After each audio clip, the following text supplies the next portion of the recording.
Welcome to Curious Christianity. We are live with the provisionist himself, Mr. Drew Mack.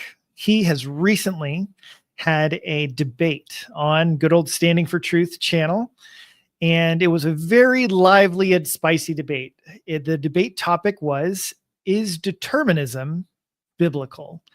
And I am very glad to have him here to discuss this because it was, in my opinion, not even maybe a standard Calvinist determinist type of debate.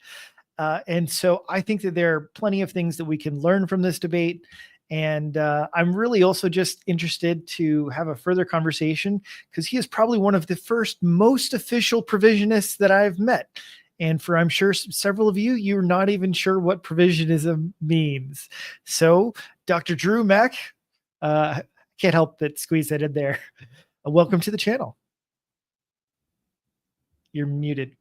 Good to be here. Good to be here. Yeah, you can call me Dr. Mac. That was I think I had that as my X handle for a little bit. It was like Dr. EW or something like that to see if people would catch on. Just being facetious, but yeah, I'm glad to be here. This is fun. It's been cool to see the opportunities that the debate has opened up. And you're right, it was a very non-standard debate. It's definitely not at all what you would expect walking into something like this. And it certainly wasn't what I was expecting, which is kind of what made for some of the interesting / maybe a little bit dissatisfying cross-ex, but I enjoyed it. I enjoyed it. I enjoyed it like after it happened and reflecting on it. I feel like I enjoyed it. In the process, it wasn't particularly enjoyable. I totally understand that. And if you guys haven't watched the debate, I've got a link to the debate in the description, and you can understand what all the excitement was about. Now, it's sort of funny because I don't watch all of the debates on Donnie's channel, but I did end up watching this one. I myself have done, I don't know, maybe 6 or 7 debates on Donnie's channel, so I'm definitely familiar. But yeah, this was a extremely interesting debate for a lot of different reasons. And usually it's, I don't know, I guess I would say usually they're way more exegetical. Lots of Bible verses flying, lots of, that's what he said. No, that's not what it means. Great example would be like, even the last major debate I watched on this subject was James White and Tim Barber, right? When they had their whole debate. But this debate was completely different. And I actually also want to know, what did you feel like during the debate? I mean, just to be honest, like, you're the only one that we get the first person perspective. And tell us a little bit about the lead up into the debate. Yeah, good questions. I wanted to, it was obvious that there was a little bit of, shall we say, tension between Isreal and I going into this debate.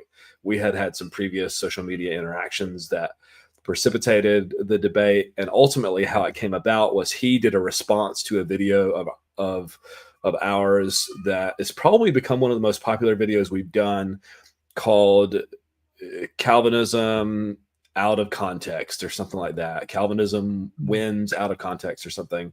And so they responded to our response, which was responding to a lot of responses to Chris Day. And I messaged him and I said, this is really disappointing. I was hoping you were going to play us in our own words and respond to us, but you just kind of played a little bit of us and talked about some of the things we said.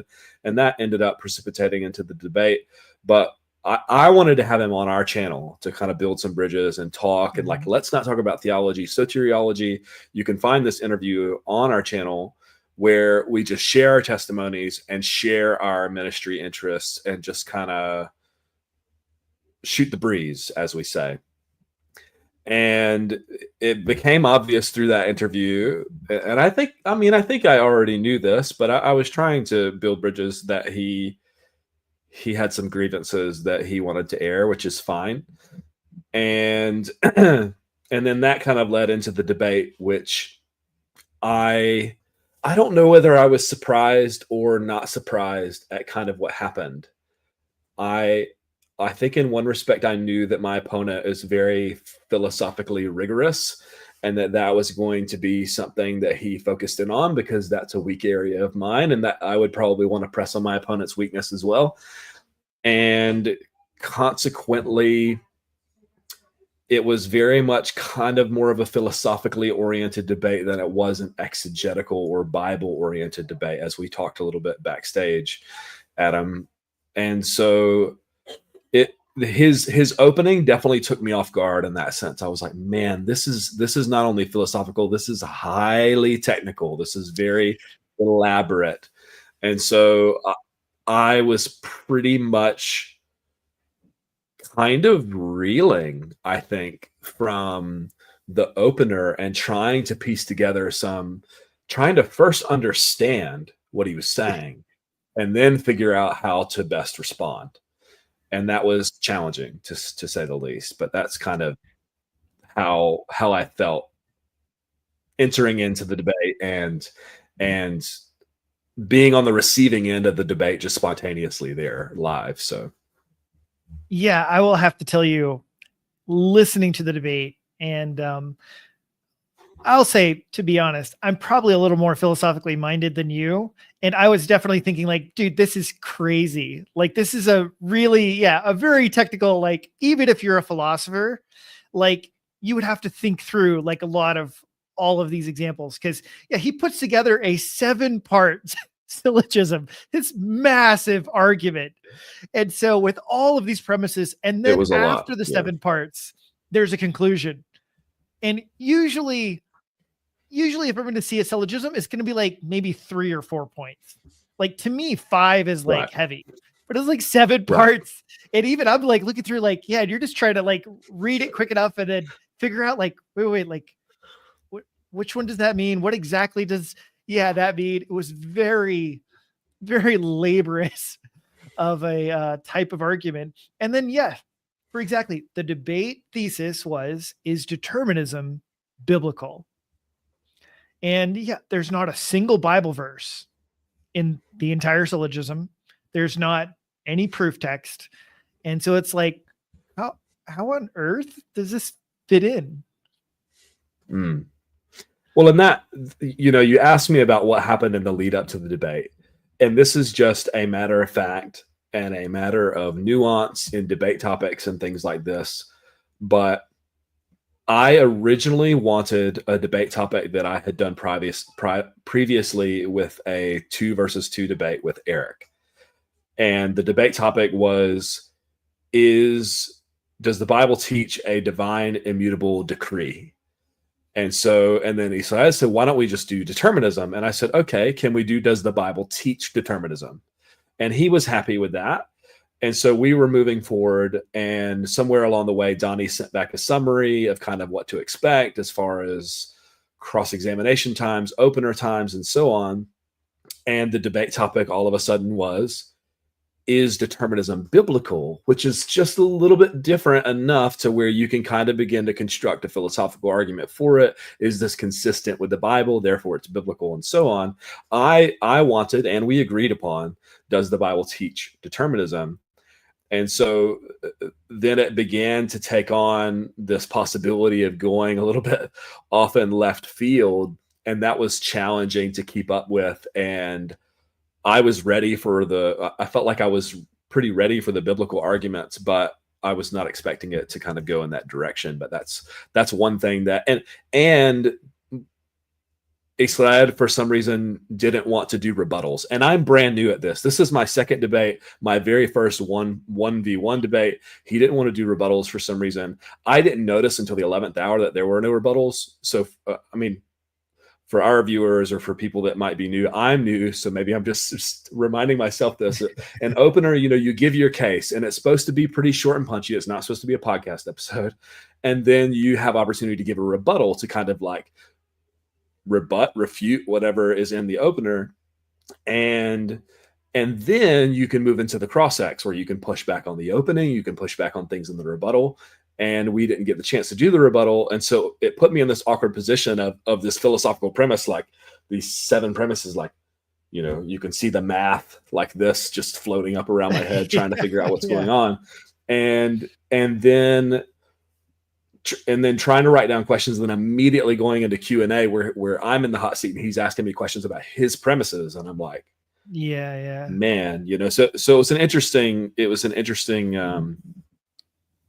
debate just at the onset from all of that. So I really felt for you, and definitely felt like the weight of exactly that situation, because yeah, most of it's kind of like, well, but is this true in my argument? And it's like, I don't know. I couldn't even, it's just like, yeah. I couldn't even understand what you said, Yeah. not to mention the fact that he also talked very quickly, so like the whole thing was, not really ideal for a good debate.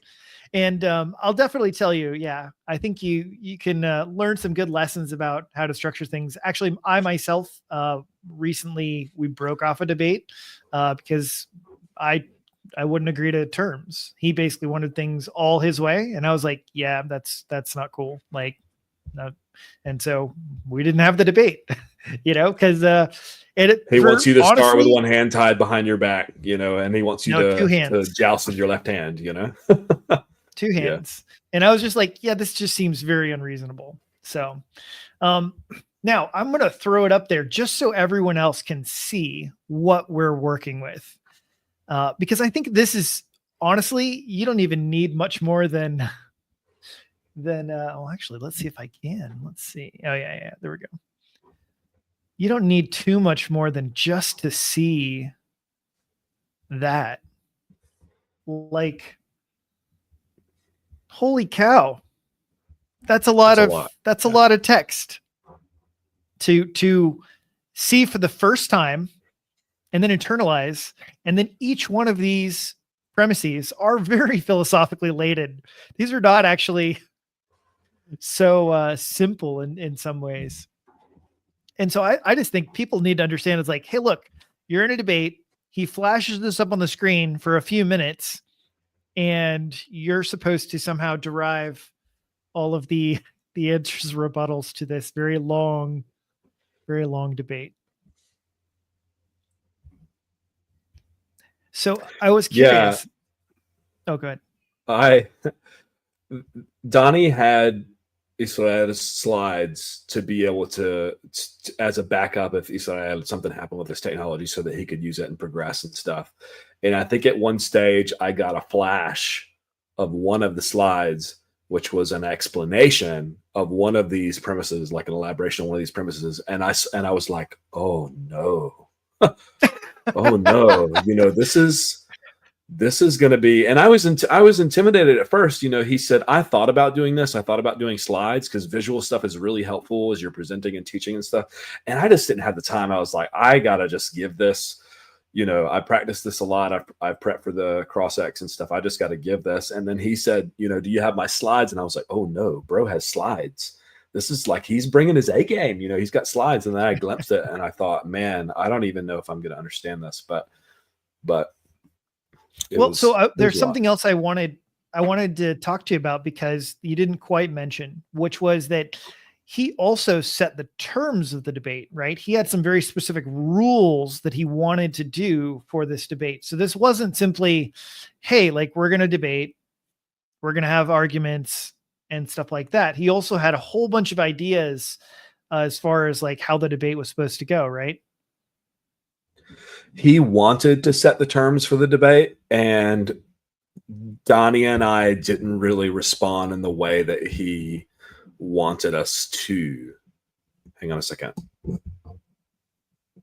I need to get my hands off my mic. I don't know if that was making a lot of noise, but yeah. So Donnie, in the debate, it made it sound like, from Donnie's perspective, that we had accepted those terms, that we just went over on a debate review on What Your Pastor Didn't Tell You's channel. Just, was that 2 nights ago?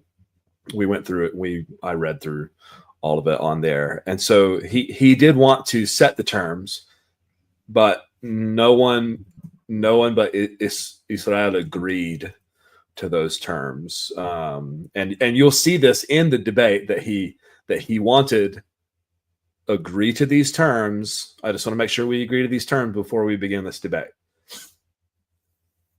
And it was very strange to me because it sounded like he wanted to have like almost a point scoring debate. Like he almost sounded like he expected there to be judges and them to be keeping track. But yeah, like this was a public forum debate. You know what I mean? yeah, and I think he was coming at it from a different perspective. I don't think that it's unfair to say that he just wanted to win. He wanted to put down the premises or whatever, and he wanted them to flow, and he wanted it to be scored in a particular way with kind of automatic forfeit this and that according to those terms that he outlined. And even a mate of mine, Zeke, had commented that he sent me some links to like some scored debates, and he said this is what I think his goal was, where you just basically you make a lot of points and then you're hoping that they flow and then they score you and then you get a certain amount of points for that, because one of the things too was that he was also talking very quickly in order to get in as much information as possible. And to your point, whether Isreal or others like this or not, that's not really how these debates work. The debates are judged based off of your posture and whether or not you're confident with your arguments, whether or not your arguments make sense. It's based on perception, and it is based on flowing things, but perhaps not in a formal like scoring type way. It flows in the sense of like it flows into the audience's mind, like, oh, that point went into my head without being stopped by the opponent and being given a counter. That would be the kind of flowing that you would expect in these kinds of much more informal online debates. So the one thing that I thought as kind of the conclusion, and I know you had so much going through the whole thing, was honestly, I felt like you could have at the end just said, look, I'm really glad to say that I won this debate, as Isreal has not provided any biblical arguments for tonight's debate, in which case he has completely missed the thesis wholesale. And I feel like that would have been a perfectly legitimate answer.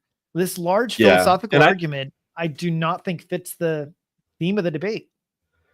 And this was one of the challenges that I had in that debate was in the future, I would probably like to do something like that, to just basically say, you missed it. There's not much else I can add to this.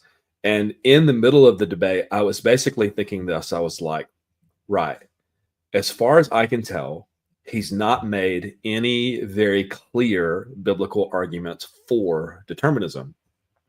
So either I can just, and you saw a little bit of this in my second cross-ex where I gave up about 3 minutes of my time, three of the 10 minutes, where I could decide to press in on his premises to try to not let those points flow or try to cause them to be in question from the viewer, in spite of the fact that that's not the topic of the debate.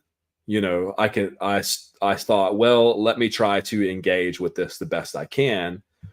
Or I could have just said in my cross-ex as well as conclusion that probably what I should have done, sorry, you caught me off guard, so I'm kind of processing this a little bit. Probably what I should have done is, listen, I did not hear any biblical arguments. However, given your arguments that you've proposed, we're going to deal with those, what we have in front of us. And that probably would have been a more rhetorically powerful and pointed way of both showing the audience that there were hardly any clear biblical arguments, and I'm going to try to deal with this the best I can, with what I have in front of me. So, and I did highlight that a little bit in the conclusion. Like, I think I said something to the effect of, it feels like he's come to the wrong debate or that this is the wrong debate topic, but yeah. I actually thought you did pretty well for this sort of almost blindsided that you started with. I thought you did pretty well.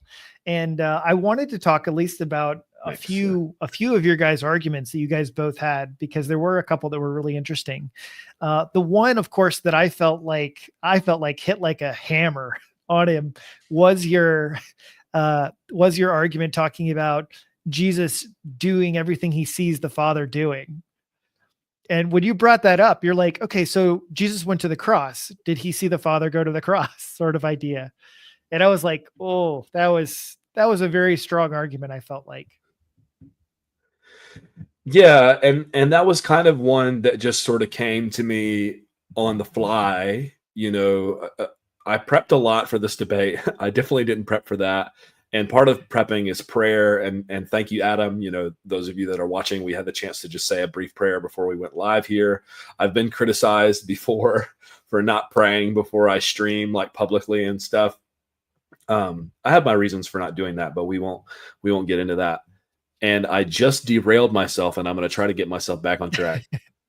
The argument that you kind of put together. I wasn't expecting that. And I just thought, okay, here's a biblical argument that he's made. Let me just, think about this for a second. And it occurred to me that not only this was in John 5:19, and then even if you read into verse 20, I don't know if you want to, maybe we can bring this up. Yeah, no problem. Alrighty. Which one did you want to pull up? Can you pull up John 5, John 5, verse 19? Yeah. And if you can bring up like the whole chapter so that we can look at verse 20 as well. And this is a little bit more of my cup of tea, my strength or whatever, is context, a little bit more of the kind of like hermeneutics in terms of looking at the gospel or a gospel from beginning to end and trying to weave those things together. I don't have any formal training in that stuff, but I do feel much more comfortable with that sort of thing than I do a 7-premise philosophical argument. Well, yeah, I just think that was pretty absurd regardless. Yeah. All righty. 19. Do you mind, right? Do you mind zooming in a little bit on it?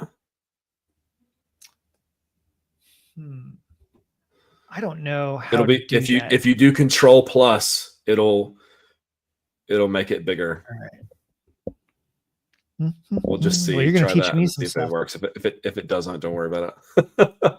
There you go. Right. Sweet. Learning. You learn some of these quick keys while doing this podcasting stuff. Yes. So this was a passage.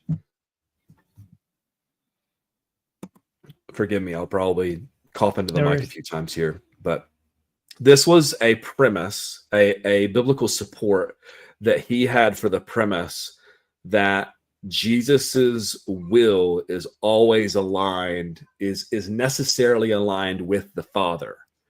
In such a way that he was trying to argue that Jesus's will is determined by what he sees the Father doing, according to this passage. So it says, therefore Jesus answered and was saying to them, truly, truly, I say to you, the Son can do nothing from himself unless it is something he sees the Father doing. For whatever the Father does, these things the Son also does in the same manner. And then I read a little bit of the context in verse 20, for the Father loves the Son and shows him all things that he himself is doing. And the Father will show him greater works than these so that you will marvel.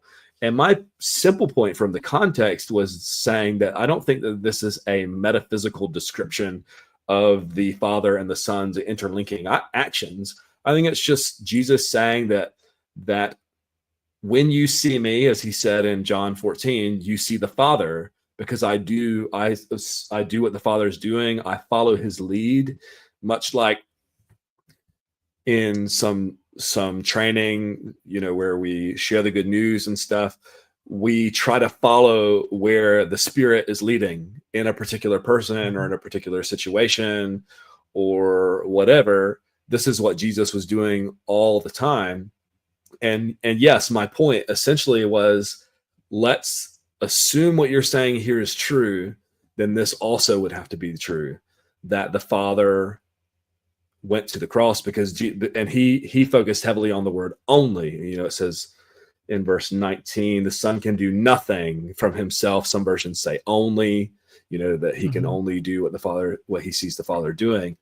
And so that created a problem for him. I don't remember exactly how he responded to that. I just remember it didn't land. It wasn't strong. Yeah. I honestly, I can't remember 100% either, but I definitely remember going like, that was a big hit to me. This was a very good thing. And yeah, I've never heard anybody try and argue that this verse is saying that, like, oh yeah, metaphysically Jesus connected to the Father, and that's exactly how that works, and that's the point of this passage. And so to me, it was bizarre. It was one of those ones where he's really stretching this verse to try and get it to fit his idea. So yeah, it felt that way to me too, and I'm glad that came across, because there was so much kind of overlap talking and things.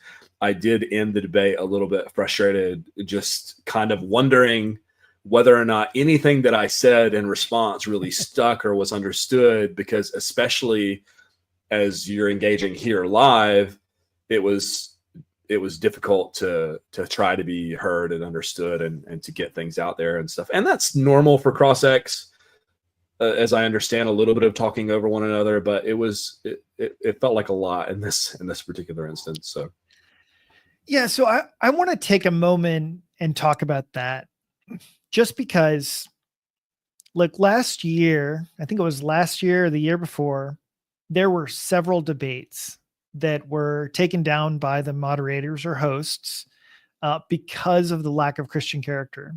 And I just want to bring that up because I'm a Christian. I represent Christ. And I'm really disappointed with some of the Christians who have gotten into, just the battling arena and the things that have gone back and forth between some Christians. And so I just want to commend, I really appreciated your character. You kept your cool. He was very aggressive in more ways than simply debate. It felt like there was a little bit more angst in there. And I felt like you did a good job maintaining your composure and staying cool. I think that this debate could have gone a lot worse had you decided to throw some punches. yeah. Thank you for that, for those generous words. Again, not to pat myself on the back, I mean, I guess if I can encourage anyone that's seeking to go in this debate arena, and I'm a new guy, you know, I'm not speaking from expertise. I'm just trying to speak from my own experience and what I feel like is good godly practice. But you got to go in prayed up, you know, and especially if you want people to be persuaded of the truth and stuff. And so thanks be to God for his grace in that. And I also studied my opponent and was trying to think of the best way to go about interacting and responding and so on. And so I'm grateful for the kind words that everyone has said. You know, thank God for inner monologue, maybe too. You know, you don't necessarily see some of the turmoil that goes on inside someone's mind, but it was it was a overall, like, I'm thankful for the experience, because it was, you know, it taught me a lot of different things, and one of them was to just kind of roll with the punches and I facetiously, you know, I made the thumbnail, as some of you will have already, maybe many of you will have already seen on my channel, because Isreal, almost immediately after the debate, and maybe some of you have heard this song, it's already been developed into a song by our good friend Idol Killer. He had essentially declared victory and said some other things.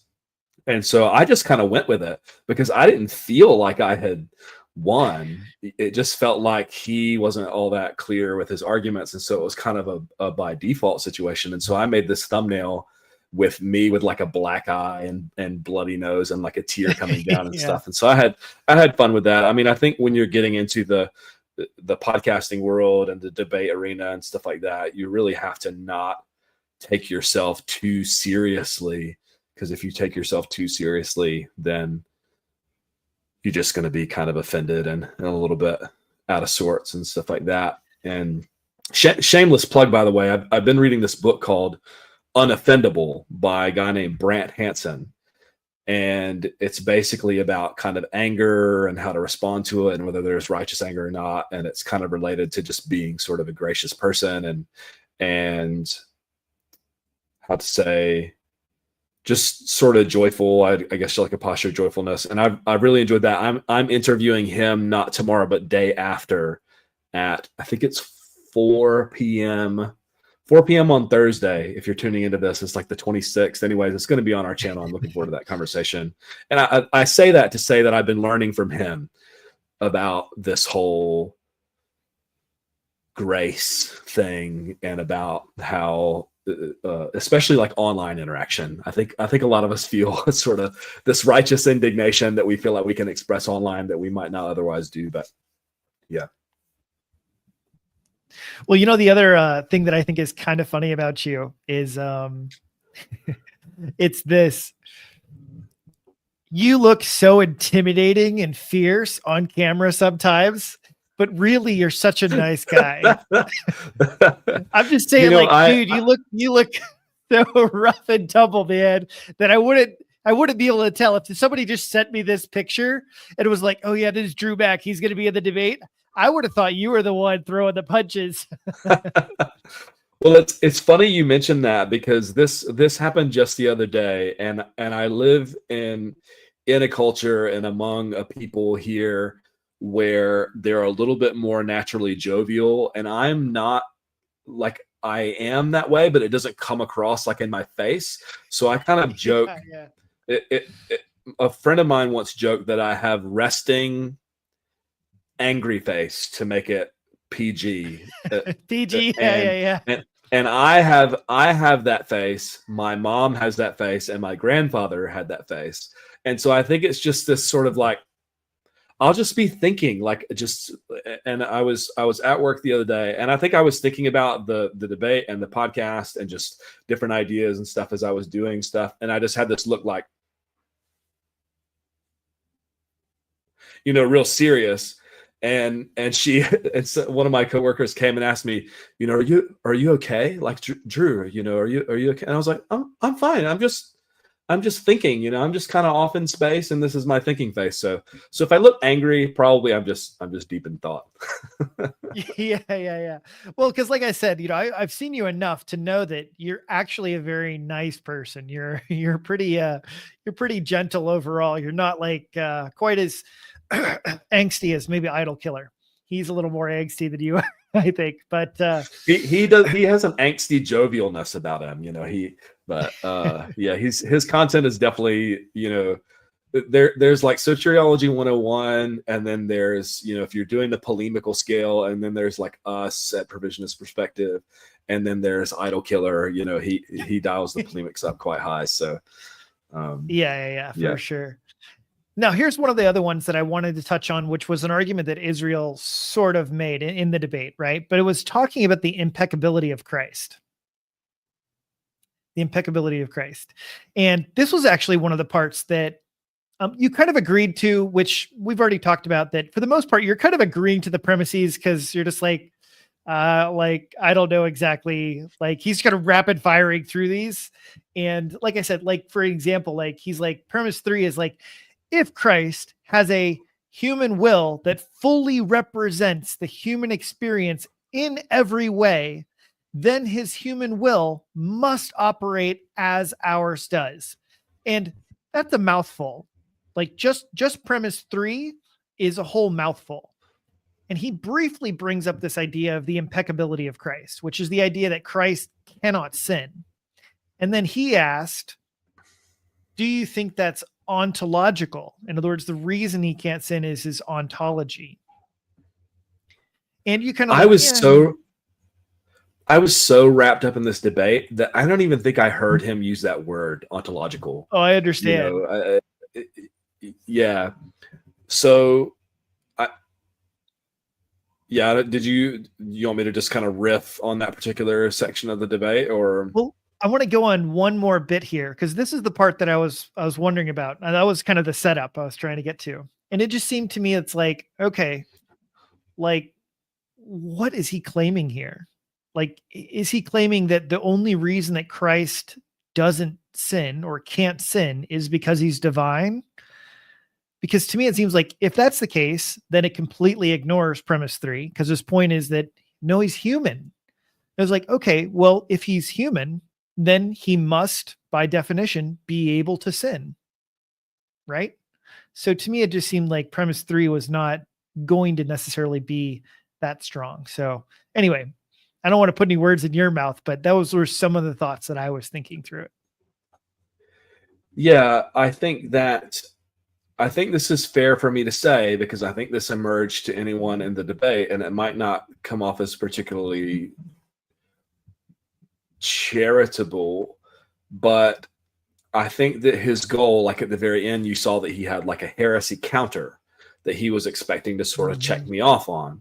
And in his conclusion, he said, I got to give Drew props. I thought I was going to be checking off all these heresies, but he's not a heretic, which looked quite good on me, for you to start your conclusion that way. I think that he envisioned that going differently. And so his arguments were basically structured in such a way that a number of them were, you can affirm this and we go on to the next one, or you're a heretic. And this was one of those that would have been, if you deny impeccability, then you're a heretic, and I win the debate by default was one of the terms that he wanted us to agree on, that we didn't end up agreeing on. And so I was conceding many of these for the sake of argument, because I just didn't want to get into a massive discussion about it. But I think that and I'm a Bible guy, okay? I could be wrong about this. Feel free to let me know in the comments if you think I'm wrong, or if I need to adjust my perspective or study history or whatever else. But it seems to me that, as is generally understood, the doctrine of impeccability creates some problems if you're just looking at the biblical data and you're looking at things like, he became like us in every way, and he was tempted in every way just as we are. And I remember reading this as a young man, Hebrews, and with this kind of idea of impeccability back in my mind, and thinking like, oh, he was, you've been tempted anyway. And then like, but because you were divine, there was no way for that to actually actualize in terms of being tempted and so on. And I remember I would always just kind of like flick back to the biblical text and go, but you were tempted in every way as we are. So the Bible teaches that you understand this and you've been through this and stuff. And so I think that it does create problems, and maybe you want to call me a heretic for that. That's fine. The H word is pretty useless word, I feel like, but yeah, I mean, I've been looking at some different atonement models and thinking about like the Eastern Orthodox and how they see it, and it seems like they think quite differently about this sort of stuff than us Westerners do. So, well, and that's what I was thinking was that. So, I'm by no means traditional in many biblical aspects. And sometimes, yeah, people want to push certain theological perspectives or all those things. And of course, heresy can get thrown around quite easy. And my response most of the time is, I'm not Catholic. Like, sue me. And Israel, right. Is Israel Catholic? He's not Catholic, is he? You mean like Roman Catholic? Yes, Roman Catholic. No. Because honestly, that's what he has engaged in a couple. In there. Yeah, he has engaged in some debates on Catholicism. I think the only 2 English debates that he's done have been mine and one that was on Trinity Radio, but I've seen him debate some, maybe it was just one or 2 Roman Catholics, but he's definitely very anti-Roman Catholic, and it has a lot of influence, Roman Catholicism, in the Latino world and the Spanish-speaking world, and so that's understandable that that's something that he's engaged with. But and I'm just not clued up on that, because it's never something that I've really encountered, in terms of a need to address the theology of Roman Catholics. But yeah, that's a good point. Well, yeah, because it's just like, oh, he wants to label all these heresies, but yeah, according to who? Like, yeah. So yeah, but those are just some of the interesting ones, because I don't necessarily think his impeccability argument was really that strong. And I do think that, yeah, you know, and again, I don't really blame you for kind of moving on. That's probably what I would have done in the midst of the debate, because it was very chaotic. But as far as talking about this on a more thorough level, I think that P3 could probably be questioned exactly like to what he meant and stuff like that. Yeah. And that was the one that So was let's see here. will you put that on the screen for us, because that one was quite Now, long, wasn't it? Like, you know, if they yeah, Jesus had a will just yes, like ours, then it functioned in the exact same way that ours do. It was exactly. quite like loaded. And I remember having this moment. Yeah, that's exactly what I was saying. It was I'm, huge. I'm a very analytical type person. For those that know me personally, especially, I mean, my wife will tell you this. And I have what I facetiously refer to, and I refer to this with Eric as well, as analysis paralysis. So when I got to P2, Christ's human Oh yeah. will fully represents the human experience in every way. I was like, in every way, in Yeah. every way. You know, what does that entail? Like, am I affirming this? Am I not affirming this? And then you get to P3 and it gets even more robust, so to speak. If Christ has a human will that fully represents the human experience in every way, then his human will must operate as our will does. You know, it's like you said, it's a lot. So, but yeah, like go ahead. these are things that if you had prior knowledge, I feel like there's a lot more that could have been brought about. But yeah, to me, yes, to go through this on the fly is a lot. Because yeah, each one of these to me is very, very burdened. I think that probably, let me give you an example of, not to lecture you too much, Drew, but here's what I would be thinking in the future. Go for Like, it. let's imagine you had another debate and somebody hit this in the future. And this is definitely a philosophical move. Like I said, I'm more geared that way. I've dealt with a lot more philosophers. And they pretty much, what they would have done was they would have discredited each one of these, because they would have said that basically it's like, yeah. So it's not really clearly defined based on your arguments what every way means. Oh, it's not really very clear what you mean by he represents the human experience in every way. Did you mean the represents in this sense or in this sense? And you could have picked apart each one of these and basically just discredited them and said, basically, you've given 7 premises that none of them are clear. So it's not obvious if the syllogism is logically valid at all, in which case we have no reason to further it. Anyway, that's a little bit tedious, but I just think that you could just kind of slightly point out, it's like, hey, look, this is ill-defined. So therefore it doesn't necessarily follow, because it could be taken this way or it could be taken this way. Yeah, no, that's really good. And I'm thankful too to JP, to Jonathan Pritchett, for pointing out some of this with regards to syllogisms and what they're supposed to look like, and what is a logically valid syllogism and what is not a logically valid syllogism.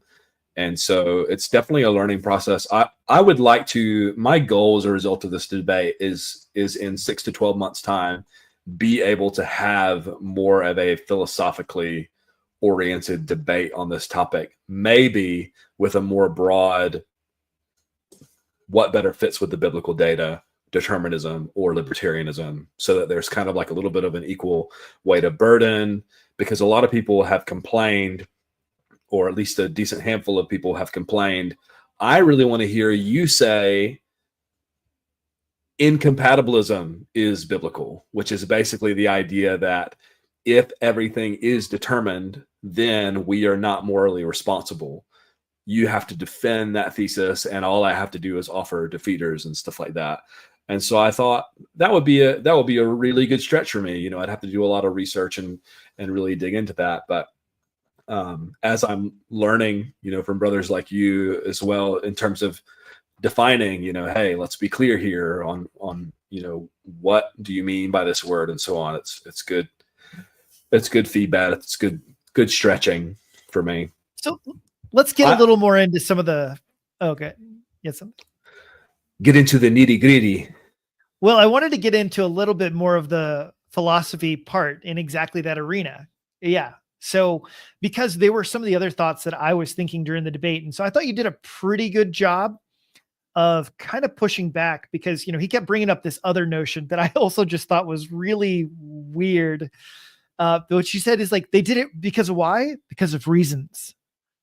They did it because of reasons. So that was his big kind of censure, was reasons. And you did a good job of kind of explaining, well, but that wasn't everything. Like the reasons weren't all of it.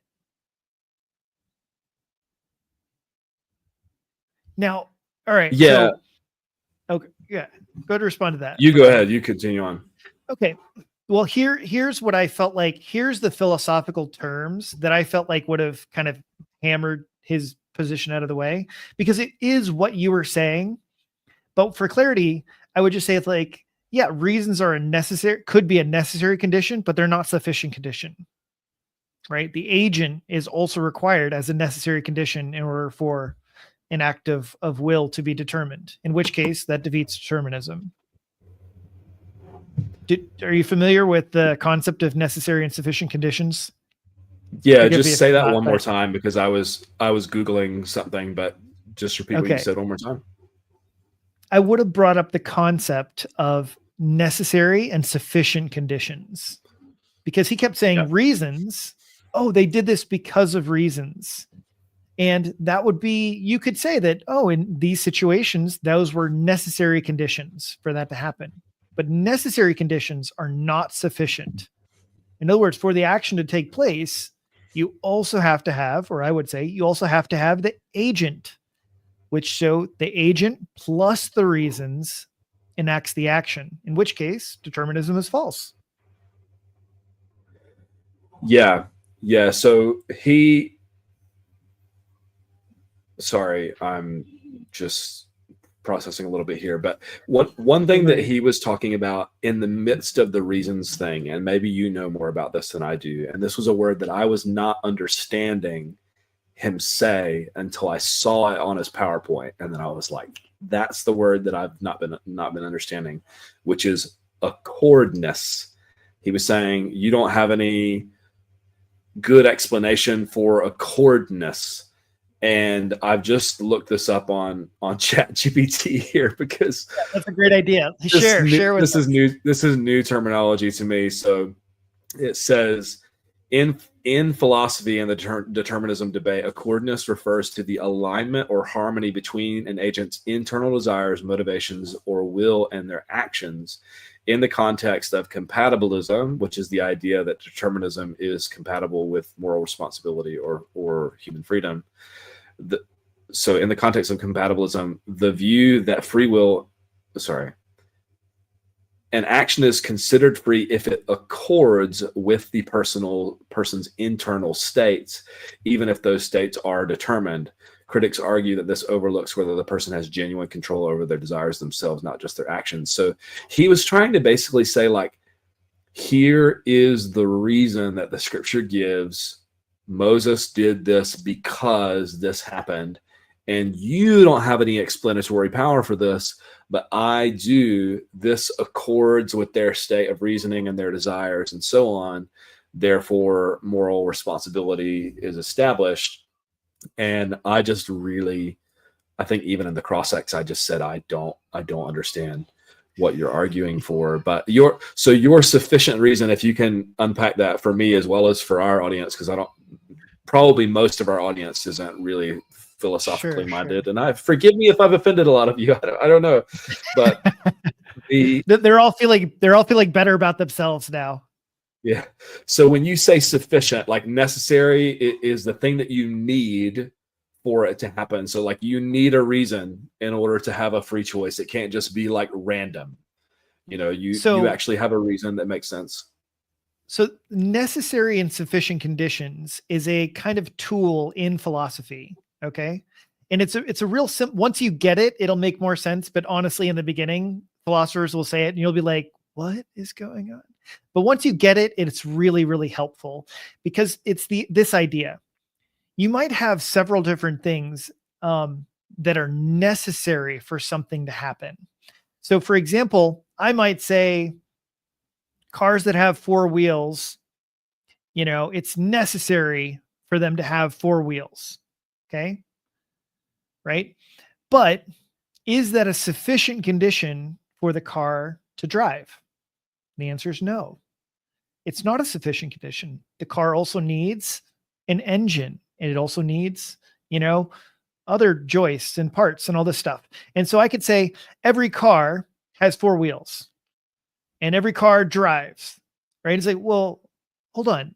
Yeah, it's necessary that the car has four wheels, but it's not a sufficient condition. You need more things than just the four wheels in order for a car to go. That's the kind of idea. And so basically, in this case, you would say an action for a creature, so to speak, it's going to have a necessary condition for action. And one of those could be reasons. In other words, because he brought up the principle of sufficient reason. Everything, basically events take place for a reason, right? And I'm totally summing that up. So don't yell in the comments about, the whole principle of sufficient reason. But in essence, that's the short end of it. It's like, yes.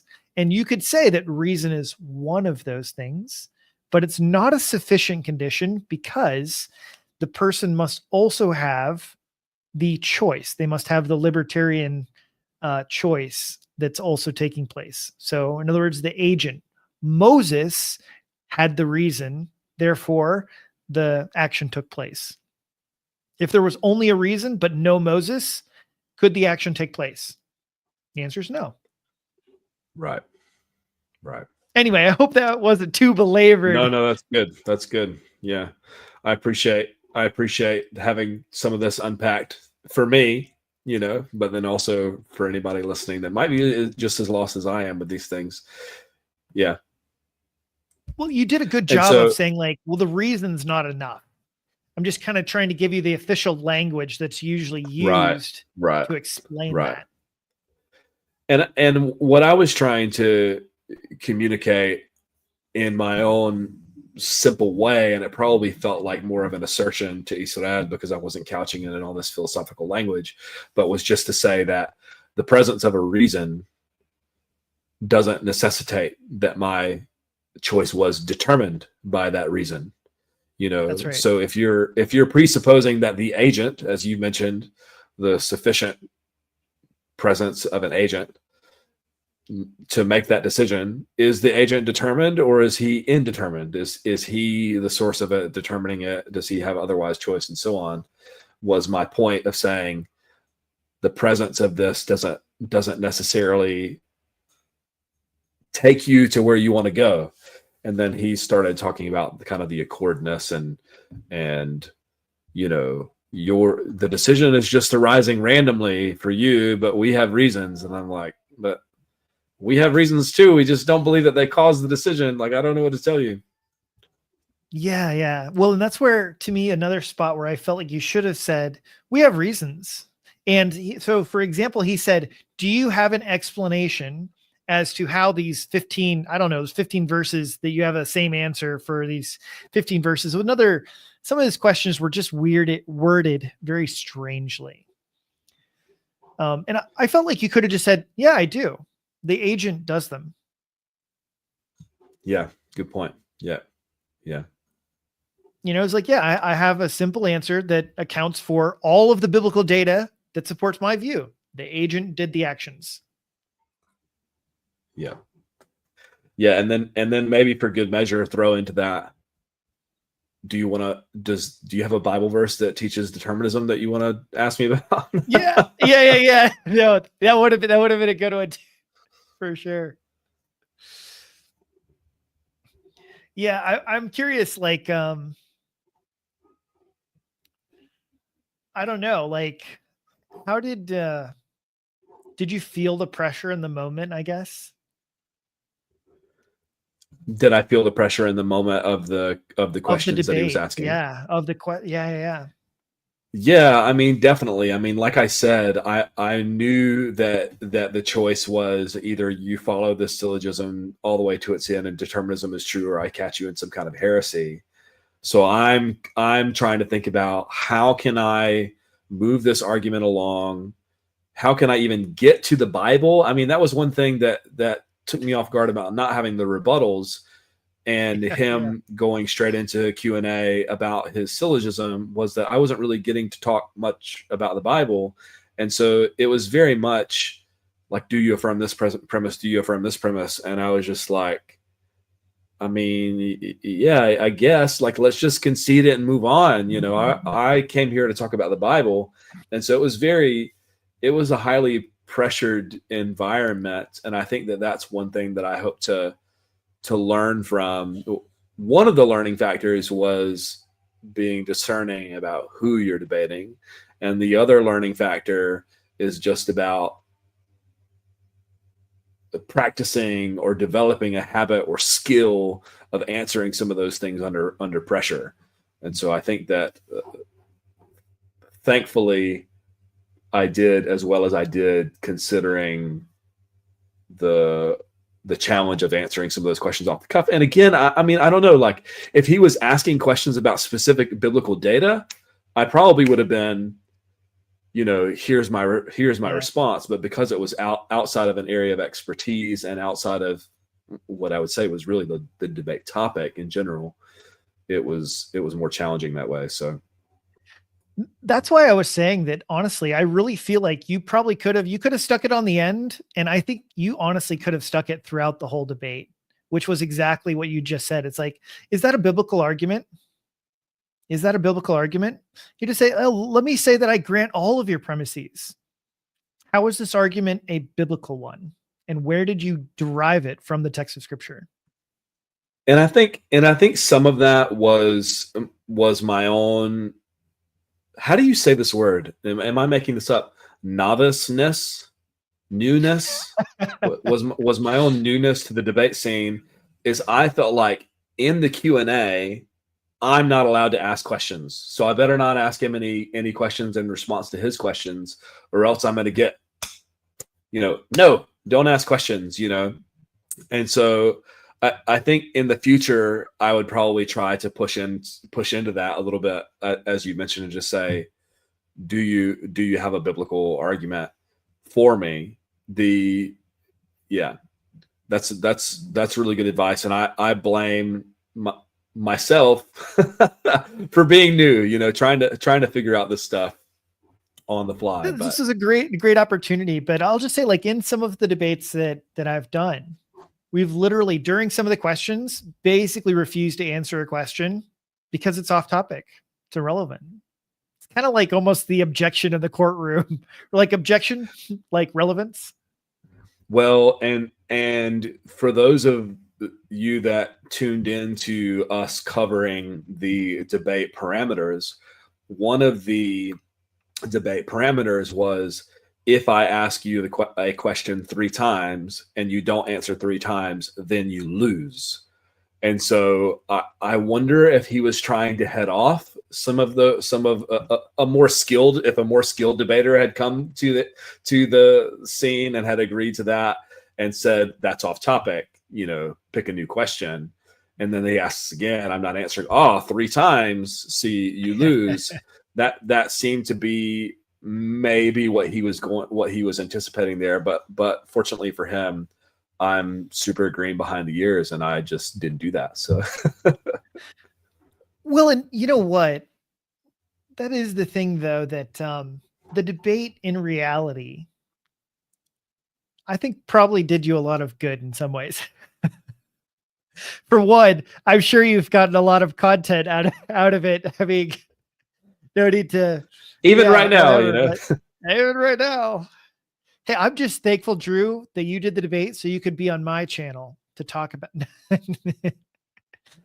No, hey, but I'm thankful too. I know, yeah.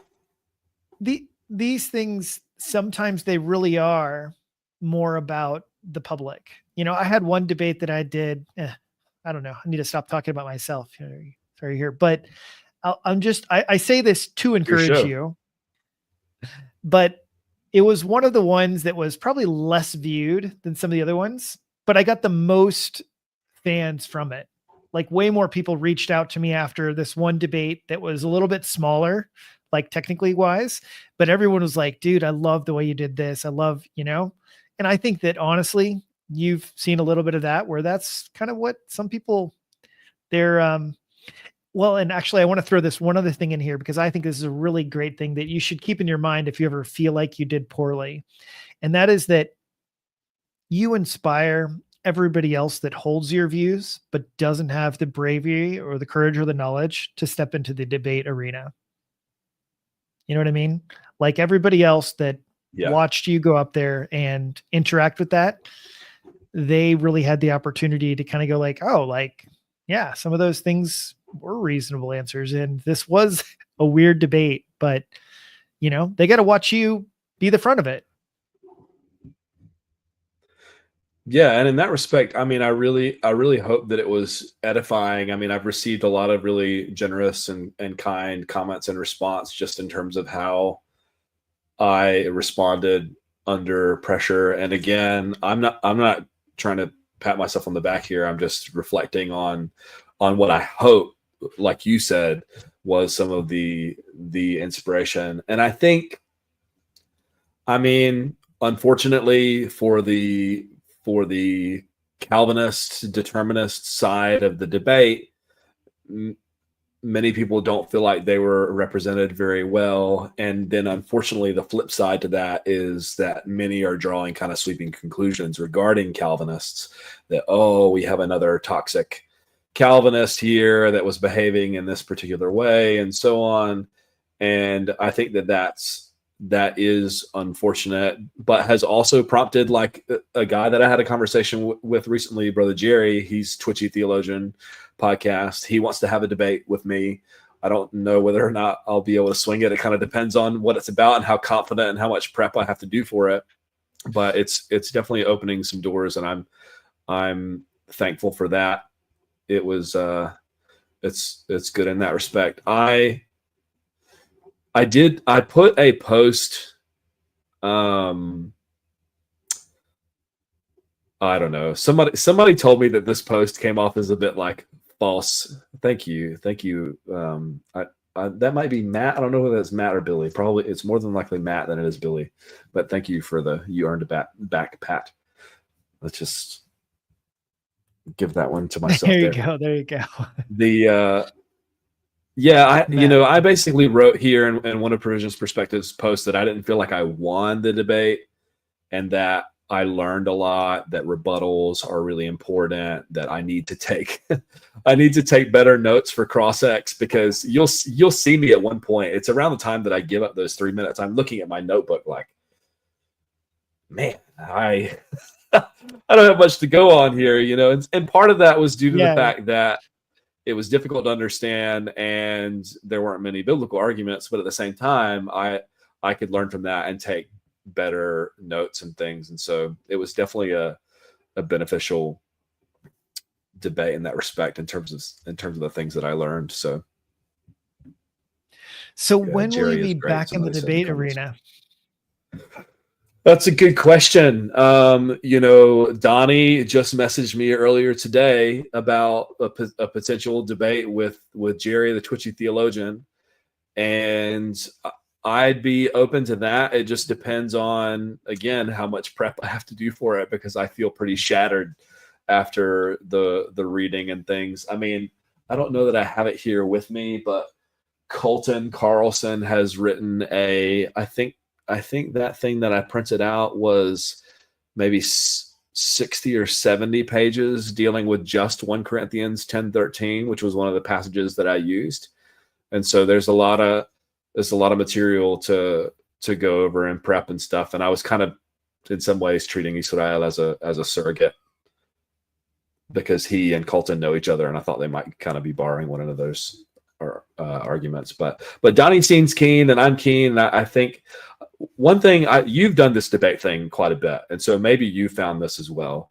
But one thing that I really appreciate about it is that it forces you to study and read and prepare, and it really sharpens you, especially after going in and then hearing some of the arguments, and then maybe not being able to answer them, or then wanting to answer them and wanting to be able to answer them better. I'm the type of person that if I encounter an argument or biblical belief or something with someone that I don't know how to answer, it bugs me. And I'm like, I'm going to research this and I'm going to learn how to respond to this. I just don't like not having the answers. I'm one of those personality types. And so I appreciate that about the debate, definitely the prep, but it's a lot of work, you know, it's a lot of time. And so that was a really long answer to your question, but hopefully soon. Yeah.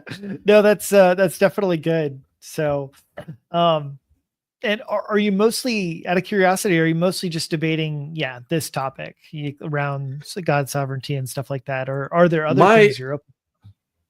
My passion is soteriology, is the doctrine of salvation. I'm shocked. I'm not overly interested in, for instance, like debating a Mormon or a Roman Catholic or something like that. It's just not really my area of expertise or passion. And so, you know, I'd love to debate potentially eternal security, once saved, always saved, one day, or something like. Wait, pro or against? I'm once saved, always saved. So I'm once you come to faith, you cannot or will not forsake the faith. And there was another one that was I have been tapped on the shoulder to debate universalism. So I reject universalism. All provisionists do, as far as I understand, or universal reconciliation.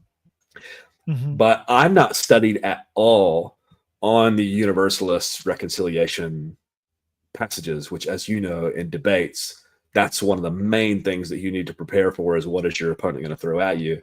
And so that would require quite a bit of research. But yeah, if I were going to engage in the debate, it would be things that are real parallel to the things that we talk about on provisionist perspective, which would be soteriology oriented. Now, I am quite passionate about age of the earth stuff, and I did notice briefly that you're an old earth type guy.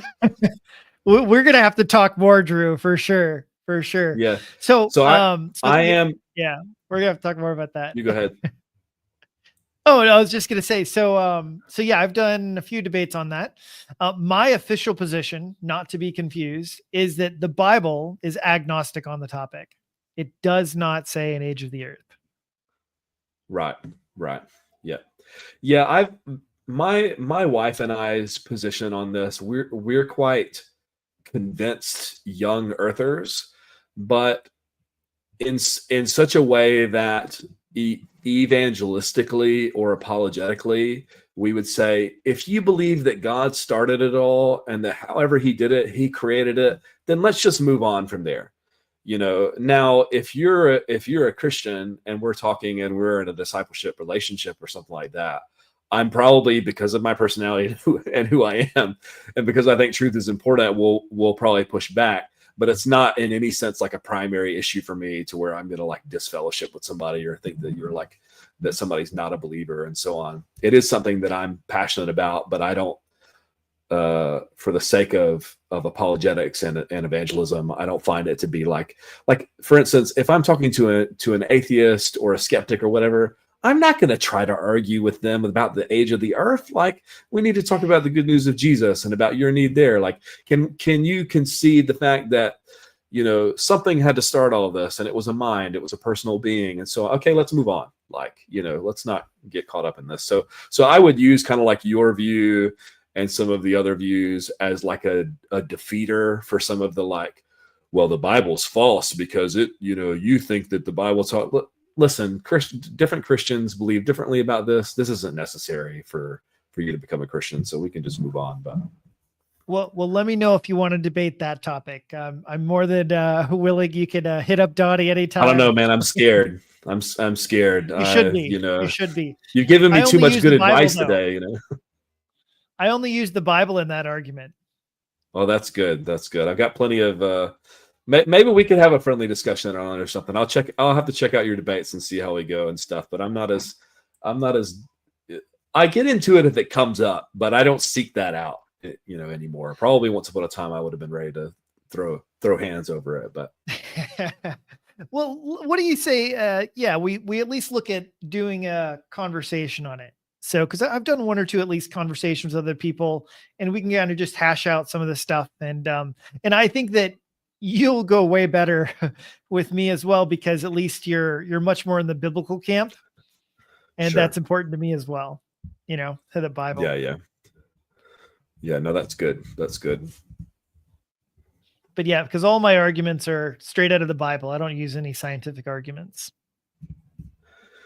Yeah, and I think that's probably ultimately the challenge that I find with having conversations with non-young earthers, because there's kind of like the old earth creationists, and then there's kind of like as an old earth as like an overarching, and then there's kind of subsets under that, and some people don't like to be called old earth, because, but like you said, if the Bible's agnostic on it, then maybe we don't need to put a particular label on it. But my frustration sometimes is, hey, let's talk about that. Yeah, but we know from that the earth is X amount of, and I'm just like, but that's not what we're talking about here, anyways. Yeah, that's my frustration. Pointy-headed fundamentalists on that point, with like the science. Like, who cares about the science? Well, that's one of the other reasons that I structured all my arguments that way, is that the vast majority of young earthers that I know, I've asked them, like, hey, look, if I could show you through science, would that make a difference to you? And they're like, no. Okay, well then why talk about it? Like, I don't care that. Like, let's talk about the Bible, because that's all that's really matters. Right. And it's good too, because I think that that approach, your approach in that, is very much meeting a young earth creationist, whatever, kind of on their home turf or whatever. Like, let's you want to talk about the Bible? Let's talk about the Bible type of thing. So, yeah. Well, and that's where I came from, so I was a young earth creationist. I had my, Kent Hovind dolls at home. No, I'm just kidding. The little bobblehead on your desk, Yeah, I got a new joke from a buddy of mine, though. He said, he's like, you know what? One day, Kent Hovind and Ken Ham were riding in an airplane together, and the airplane went down. Okay, and they both went to heaven together at the same time, right? And they get up there, and Peter's showing them around, and eventually he introduces them to God and everything like that. And God sits them both down, and they're like, hey, it's great. It was really nice to see everything. And God's like, yeah, I just got to tell you guys, though, something. You guys were wrong. Old earth creationism was true. And Ken turns to Kent Hovind and says, man, this conspiracy is deeper than we thought. That's a good one. I thought you were going to say, like, oh no, I think we're in hell. No. No, that's a good one. Yeah. But yeah, we'll definitely look forward to your debate career. Oh, flat earther. Oh, you're saying I'm a flat earther too. Let me tell you, I'm not entirely sure. I know it's a joke, but I get called all of the weirdest things. Well, I totally get it, because I actually do a lot of work in Genesis, and then of course I do some in Revelation, so it's like that's where really brings out all of the weirdos. You want to find some weirdos? Just do Genesis and Revelation. Yeah. I know that John Walton does a decent amount of work on the creation in Genesis and Revelation that I've not had opportunity to dig into much, but I've heard it's good. Well, I think you should talk to me first, because if you talk to Walton first, then he might convert you, in which case we'll lose our video. You wouldn't get the credit.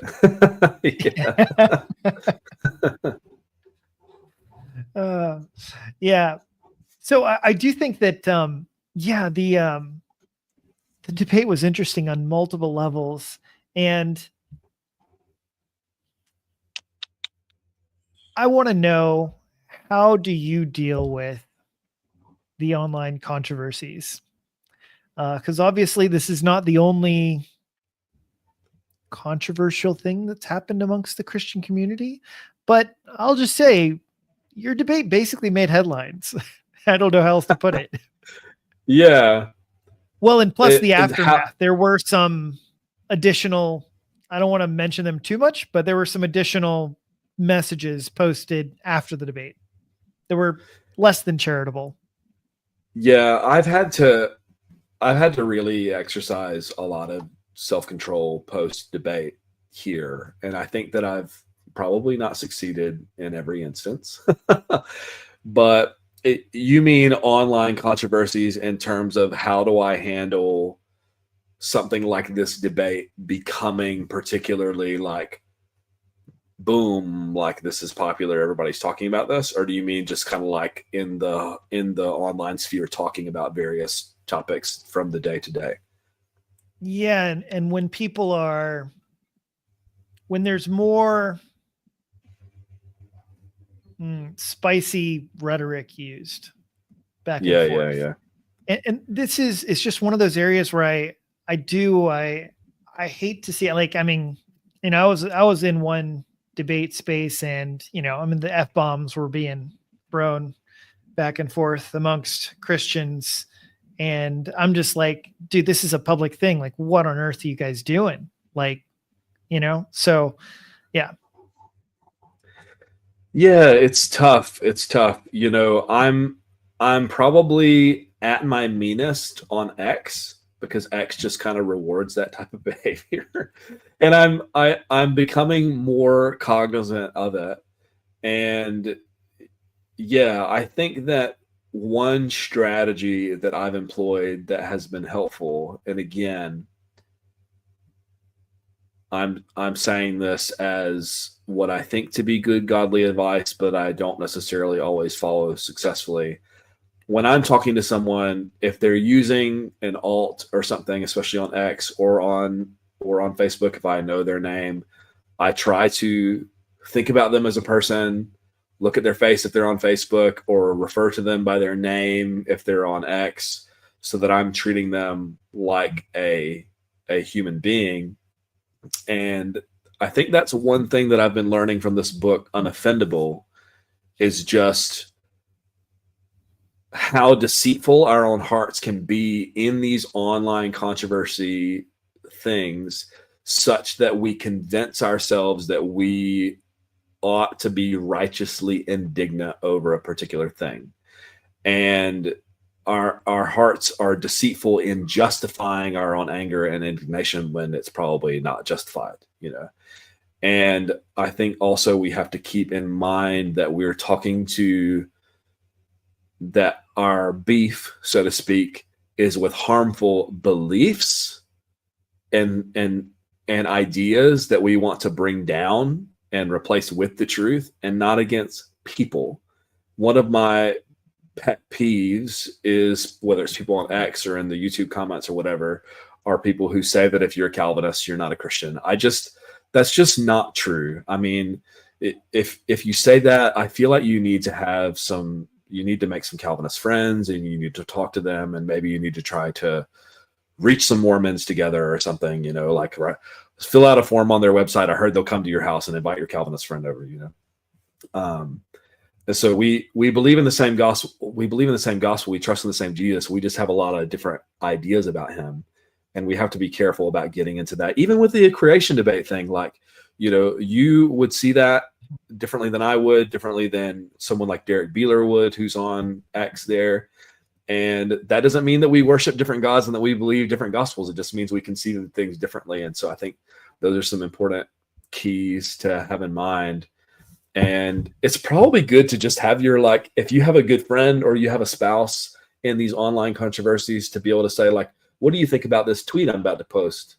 Or like, or this reply, like, you know, because sometimes I'll bring a conversation with my wife and I'll say like, oh, look at this, you know, he said this and then she's just like, I don't really take it that way. I don't think you should. I think you're kind of blowing this. And I'm like, okay, fine. Maybe I'm just irritated and I need to go outside and touch some grass, you know?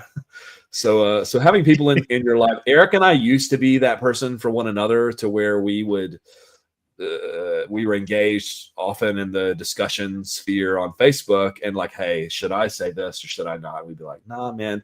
Since then, we've probably become a little bit more like a do it, like, just do it anyways. And it's, maybe we've been unhelpful for each other in that arena, but we started off well. So, it's funny. I heard a story at my church, and there was this one dude at the church who was constantly in the pastor's office because he had some serious anger issues, and sometimes he was angry at them and major anger issues. And so anyway, he really got under the pastor's skin one time, and this dude was angry at the pastor, and he was blah, blah, blah, came into the office and yelling and all that stuff. And so the pastor, sent an email to one of the other pastors like, oh yeah, so-and-so was in here. And he said, and just tearing into him, and didn't realize that he actually sent that to the guy. It actually went to the other guy. And so as soon as he realized that, then he had to actually walk into the senior pastor over him. And he's like, hey, I did something stupid. And he's just like, and he told him. And so he's, and the other pastor's like, well, you're going to have to talk to him now about it. Right. Yeah. And so the other dude came back and he talked to him. He's like, hey man, I'm really, really sorry about that email. And you know what the dude's response was? He's like, it's all right. Some people get angry. He just shrugged it off and didn't have anything more. Well, and this seems to be kind of Brant Hansen. Sorry for keep mentioning him. It's just a book that I have on my mind, his approach. And it's quite humbling and challenging, just this idea of like, we get into our heads this phrase, like, I can't believe that he would, or that she, whether it's saying things like this and so on. And sometimes we forget that, like, I get angry, and you get angry. And maybe the only difference between me and him is that he types what he thinks, like, and that's important. That's important to have a barrier, there is a distinction and a difference there, but it's also important to know that we have the same capacity for anger or frustration or whatever else. Yes. I've got to pull some of these up because, well, I mean, I got to be honest. Jamie's is my favorite, though.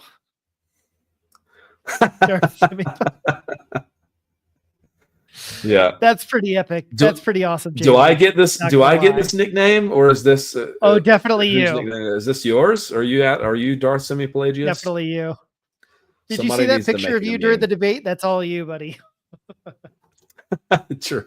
That one meme that I posted on X, I mean, you talked about the serious face, where it was just a perfect screen grab of me just being like, just this real That's serious, almost like, yeah. Yeah. Well, and I mean, like, oh man. Yeah, I don't know. Actually, some point, I would also just love to talk to you about original sin and a bunch of that stuff. So that's a whole other subject. That would be really, really interesting. And yeah, all the accusations of Pelagianism and whatnot. So we kind of have taken the strategy, especially Eric, to just be like, okay, I'm a Pelagian. Now let's talk about the Bible. Let's discuss which particular passage, you want to point, because it does just end up being a little bit of a distraction. But right. The labels aren't helpful because they're just labeling, but then they don't actually want to have a dialogue. Yeah, one of Idol Killer's responses to that accusation is, okay, which of the 13 points of Pelagianism do I affirm? And most people are like, oh, what are you talking about? Because people aren't familiar with Augustine's indictments that he brought to a particular council and all that stuff. So, well, it's always easier to name call than it is to argue. It is the path of least resistance. That's true. It's also more fun. Well, I don't know. Some people think that.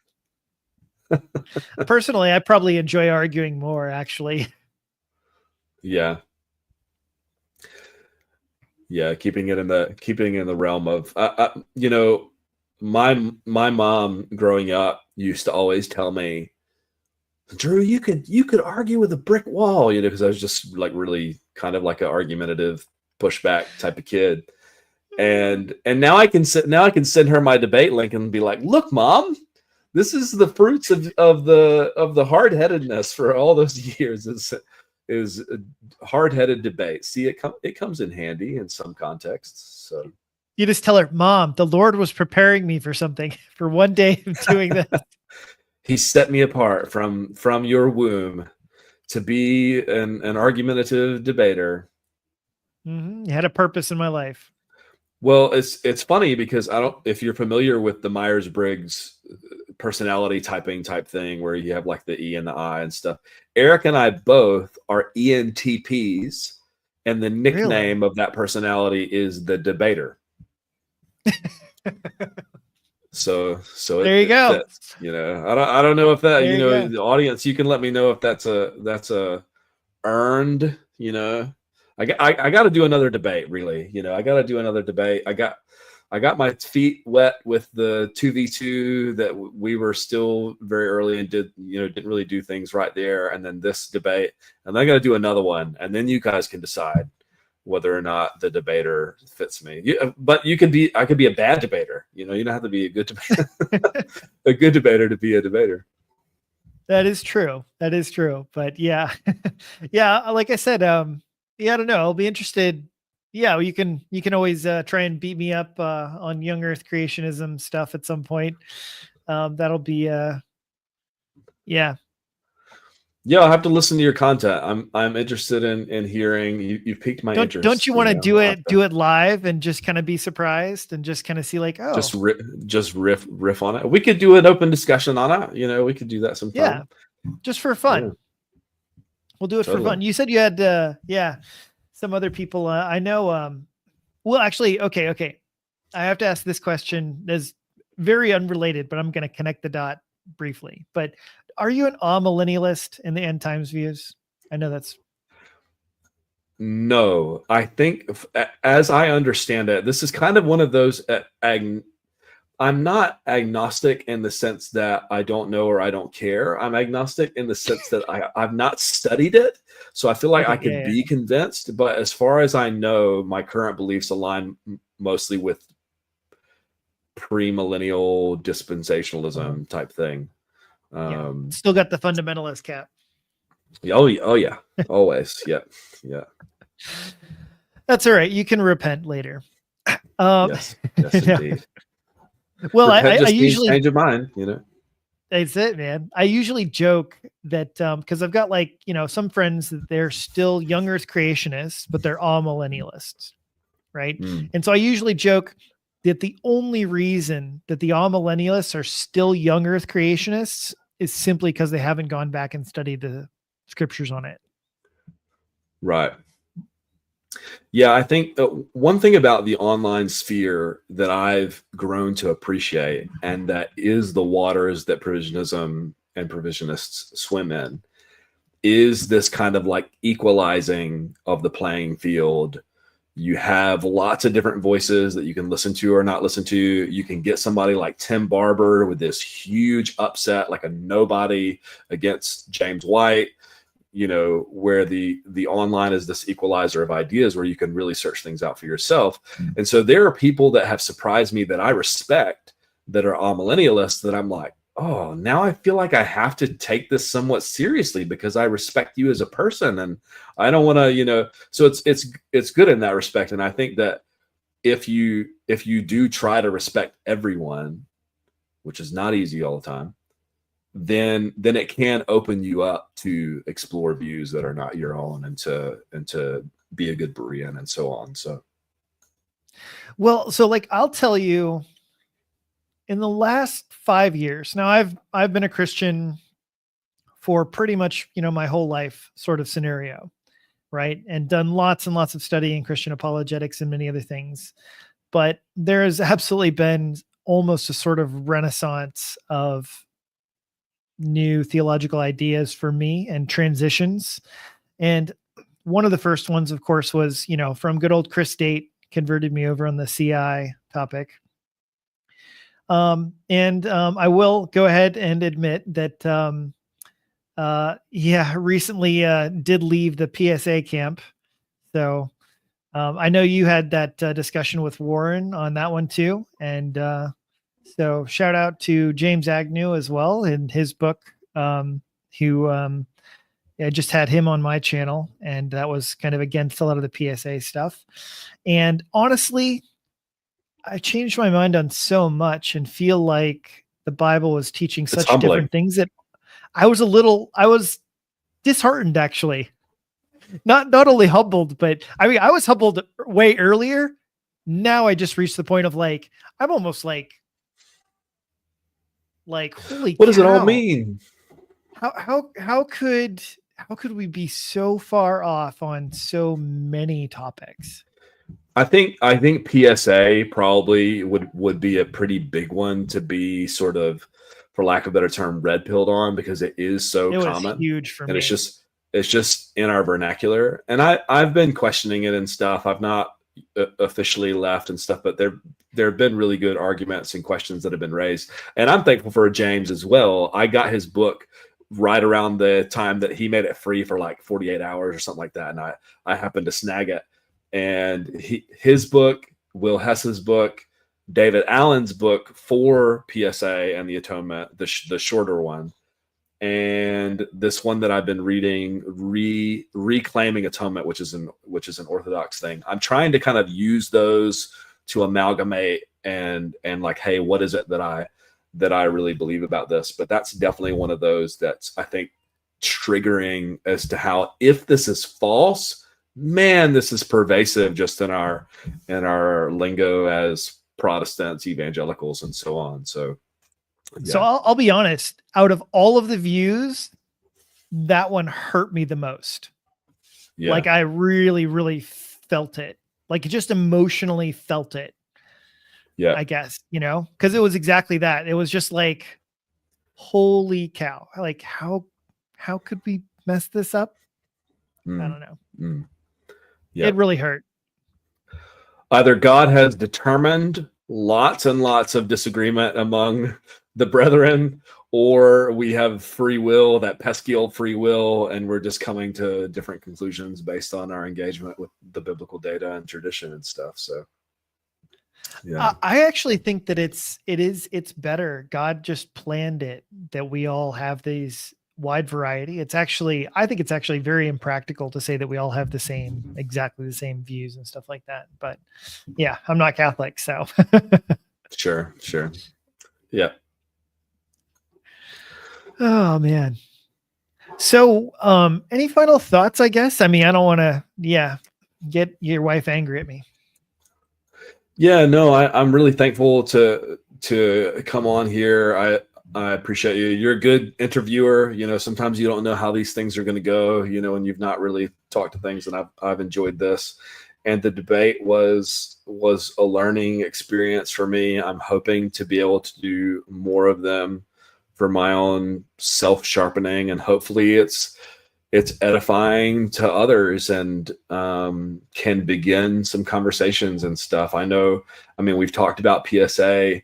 I would love to be able to have, maybe I'm splitting the beans a little bit here, but I'm nominating you, David Pullman. I want him and someone else, probably Will Hess. Okay, just you bookmark it, put it, bug in your ear. I'd love them to have them come on the show and debate something like PSA, because I think it would just be really helpful for our audience and provisionists and stuff, because provisionism is a bit more broad, but the V of provide is like phrased in such a way that would be like, if you're going to be a provisionist, you need to affirm this and stuff. But anyways, I think that would be a really edifying conversation, because I think two guys like that would have good conversation and wouldn't look much like the debate that I just had. But yeah, I enjoyed it. And I don't know, come over to Provisionist Perspective sometime. By the time you watch this, the Brant Hansen interview will probably already be up, actually, because that's just happening 2 days from now. But yeah. Yeah, that's awesome. And yeah, hopefully yeah, and we'll look at doing some other collaborations, talk about some other subjects and stuff like that. And definitely let me know if you pull together a major discussion on the whole PSA subject. I know I'd definitely be interested in it would be nice to have some more debates on it, but to me that subject, it was another example where the arguments that I heard from the anti-PSA side, they were just bad. They just weren't really that strong, you know? And it was like, yeah, that's what represented the other camp. And it was mostly the idea that's like, hey, look, but then other guys came along and like, oh, this is a lot better argument as to why these ideas don't work. And it's like, I'd not seen it from that biblical perspective. And to me, that was kind of my experience on most of these conversions. It was a great example, you know, annihilationism. Yeah, well, the only arguments that I had heard for annihilationism in my youth was, well, God's not mean. Okay, like it's not exactly going to sway Yeah. me too much, you know? Right. But then, you know, Chris came and he made a just biblical case. And I was like, oh, that's way more interesting. And so that's the one thing I will say I do like about you is I feel like you're way more into like, hey, what's the Bible say? You're not just hanging on some couple of loose philosophical arguments that are, this is going to prove the case.